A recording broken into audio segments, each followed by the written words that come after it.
bless you all. God bless you all. And I never thought anything like this could happen in America. Never thought it could happen. The only crime that I have committed is to fearlessly defend our nation from those who seek to destroy it. And now this massive election interference at a scale never seen before in our country, beginning with the radical left, George Soros-backed prosecutor Alvin Bragg of New York,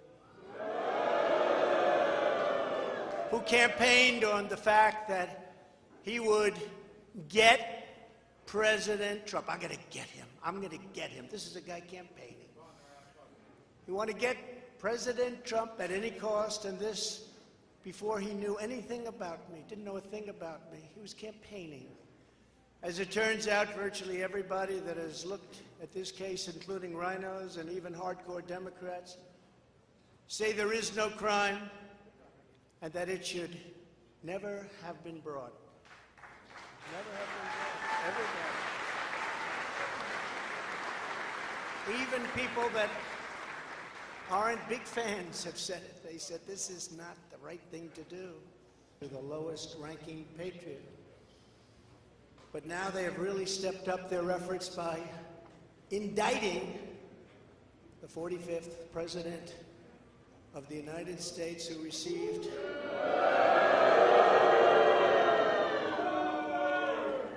75 million votes, which is more than any sitting president in the history of our country.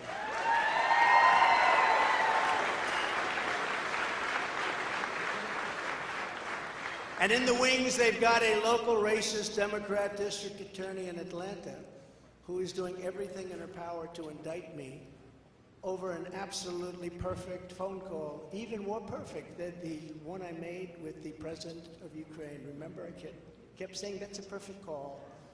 This one was more perfect.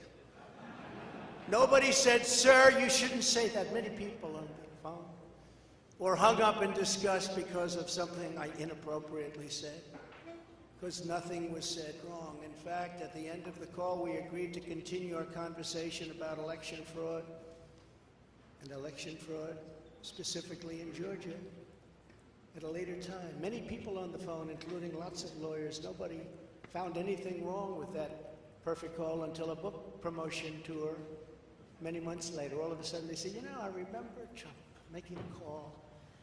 Let's look at that. This fake case was brought only to interfere with the upcoming 2024 election, and it should be dropped immediately.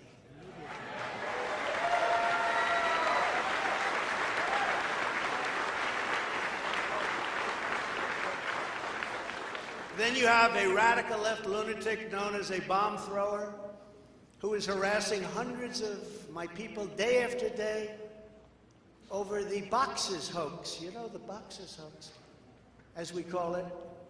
Just so everyone knows, I come under what's known as the Presidential Records Act, which was designed and approved by Congress long ago just for this reason. Under the act, I'm supposed to negotiate with NARA, the National Archives and Records Administration, which as of this date is a radical left troublemaking organization that red flags the Constitution of the United States and the Bill of Rights as dangerous and triggering. Can you imagine? This is what we have to deal with. But there is no criminality under the Presidential Records Act. That is not what it's all about. We were negotiating in very good faith, proper way, in order to return some or all of the documents that I openly and in very plain sight brought with me to Mar-a-Lago from our beautiful White House, just as virtually every other president has done in the past. When FBI and DOJ officials with NARA were here, I told my lawyer to show them the very secure storage room in which they were locked. The FBI's sole request in writing was, could you please put another lock on the door? We immediately complied.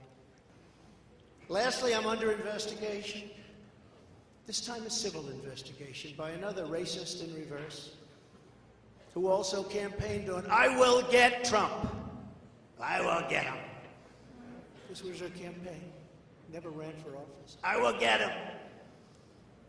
Her name is Letitia James. And she proclaimed while campaigning, quote, "I look forward to going into the office of the Attorney General every single day, suing him, and then going home." Before she knew me, she announced, "What is fueling my soul right now is Trump," and that she had her eyes on Trump Tower. Those eyes are focused on Trump Tower. Didn't know the young lady. She even assured her supporters in an election promise that we're going to definitely sue him. We're going to be a real pain in the ass. He's going to know my name personally.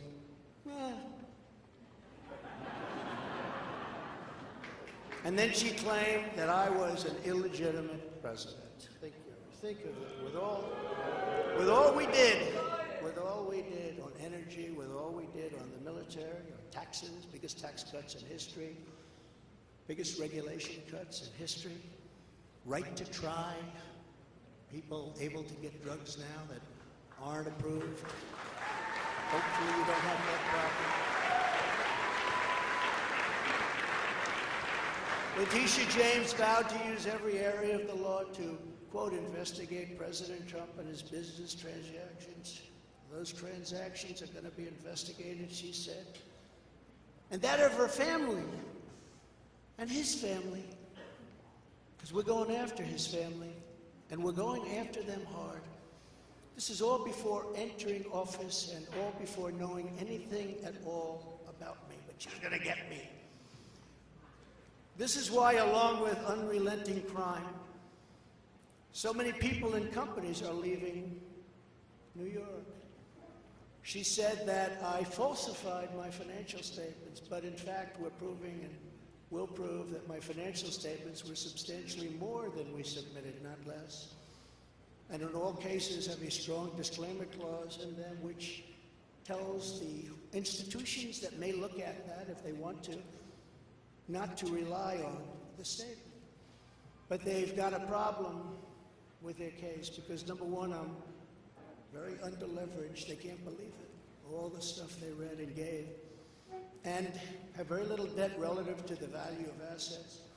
And importantly, not one bank has lost even $1. She was investigating me to save banks. They have very good lawyers. But they didn't lose $1 with us during this period of time. In fact, the banks we're talking about made almost $200 million off Donald Trump, and they liked me very much. We never missed a payment, never got a default notice, had a great relationship with all of them. I don't need banks. We have a lot of cash. I built a great business with my family. Built a fantastic business.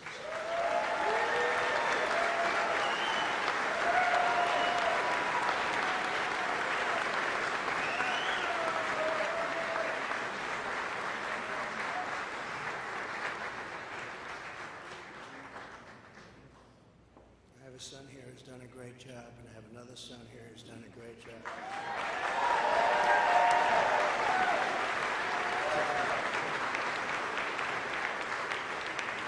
And Ivanka, and Barron will be great someday. He's tall, and he's smart.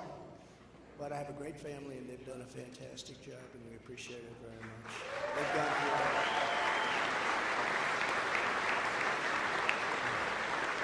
So she's suing me over banks that weren't defrauded, when she should be focused on violent crime that's driving people out of the state. This is a persecution, not an investigation. She's put our family through hell. It's cost hundreds of millions of dollars to defend, but our heads are held very, very high.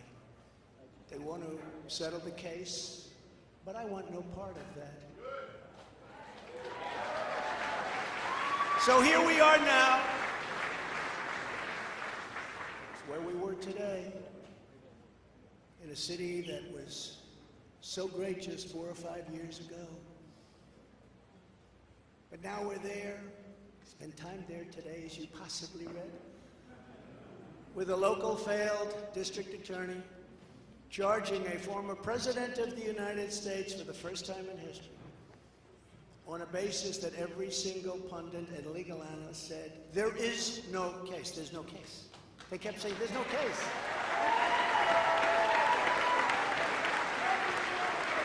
Virtually everyone